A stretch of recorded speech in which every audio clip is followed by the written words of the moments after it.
Donc, sur le traitement d'image,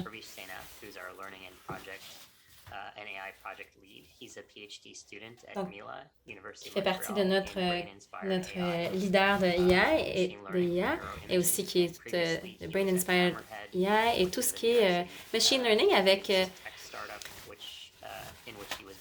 où il travaillait aussi avec Hammerhead, qui était une start-up new-yorkaise et qui développait des logiciels pour les ordinateurs. Merci beaucoup, Pravish.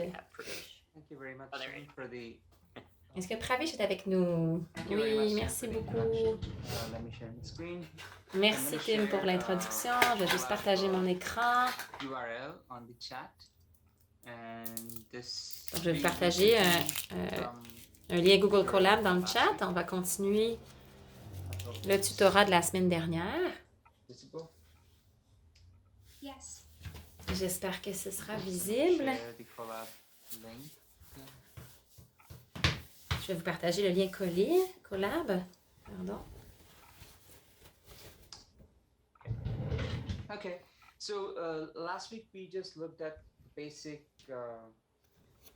ideas. Donc, la semaine dernière, on a exploré les idées de base derrière la vision ordinée et on a expliqué, on a exploré, OpenCV qui était notre base.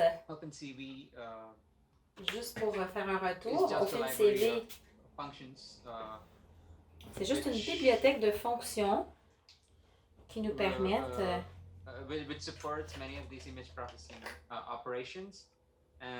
qui vont nous soutenir dans toutes les opérations de traitement d'images, en fait,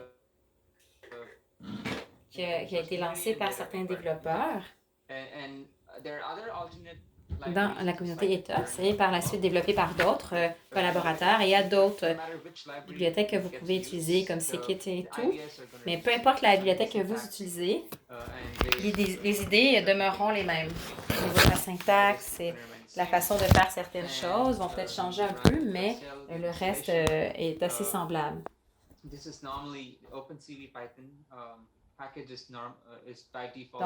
OpenCV et Python, habituellement, la base, par défaut, est installée sur l'environnement Google Colab.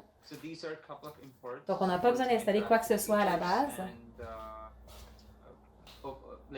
Donc, ici, on a quelques importations pour soutenir là, les interactions, en fait, et les fonctions. Donc, OpenCV 2, vous n'avez que besoin, import CV2, c'est le seul que vous avez besoin pour l'utiliser. Et tout le reste est accessible avec CV2. Juste pour vous donner une idée, toutes les fonctions sous-jacentes sont implémentées en utilisant C++.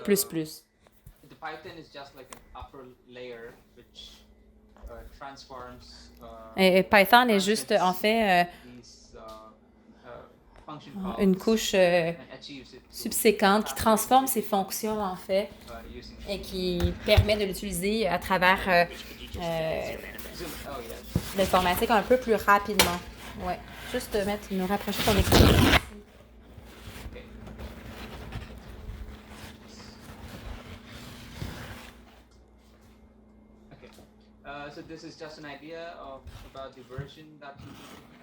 Juste pour vous donner une idée.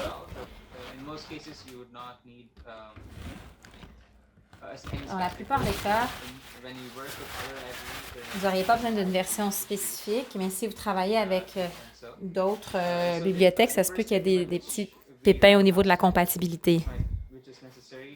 Donc, la même chose, on en avait parlé la semaine dernière. Ce qui est important et essentiel, vous téléchargez simplement ici des échantillons d'images ici, qui font partie d'une bibliothèque publique accessible à tous.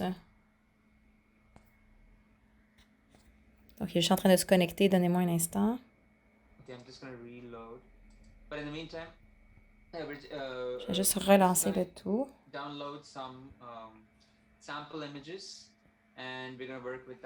Donc, il va télécharger des échantillons d'images.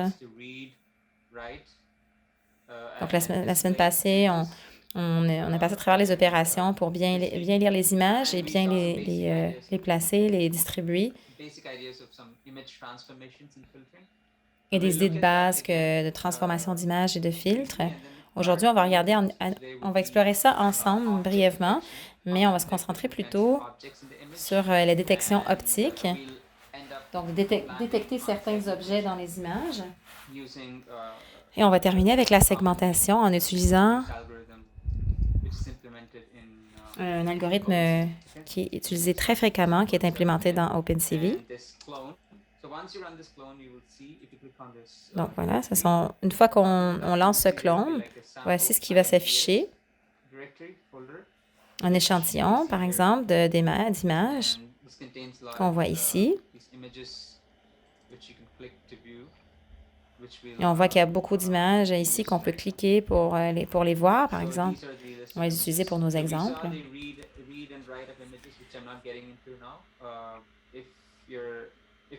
Donc ça, on a passé ensemble de comment lire les images et noter certaines images. Vous pouvez le revoir vous-même si vous l'avez manqué et puis ou visualiser la vidéo de la semaine dernière. Donc, on a vu les notions de couleur et d'espace, qu'un objet peut être représenté de façon différente au niveau de ses canaux de couleur, par exemple. Pardon. Et donc, on utilise le croisement de pixels et les matrices pour représenter la couleur réelle de l'image. Ensuite, on avait une image binaire qui est de 0 à 255, deux valeurs possibles, avec 3 canaux ici, R, G et B, avec des valeurs de 0 à 255. Et avec aussi une image qui avait juste un canal qui était en teinte de gris, qui sont donc entre blanc et noir. Côté des images binaires, ce serait plutôt entre blanc et noir. C'est juste un espace de coloration, donc le jaune et le mauve, juste pour la référence, en fait. À titre de référence. Donc ici, on a voilà, une opération qu'on appelle threshold. Donc, on applique un minimum ou un minimum voulu, par exemple, ou un maximum à atteindre, et qui distingue certaines caractéristiques. Par